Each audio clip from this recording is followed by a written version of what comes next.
me dijo cierta persona con la que comentaba de este proyecto que le había parecido muy apropiado el trabajo con la inteligencia artificial, porque sí permitía imaginar al personaje con las escenas que hacían la inteligencia artificial, y yo le agregué, y esta historia de la monja es la leve, vienen muy fuertes.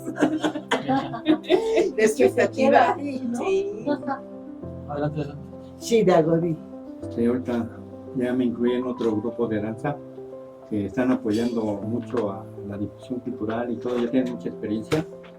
Y también les comenté, y cuando vieron eso dijeron, nosotros tenemos cuentos, no nos los pueden programar también. Claro. Y son prehispánicos de suspenso. Sería genial. Y entonces, ya, pero hay que hacerlos. Que deben invitarlos cuando ustedes nos den el permiso. Claro. Estamos pidiendo una cuartilla con la experiencia, escrita en una cuartilla máquina o a mano. Hay que pedirlo como una cuartilla con experiencia. Yo me encargo de lo demás, ¿no? Entonces, con mucho gusto.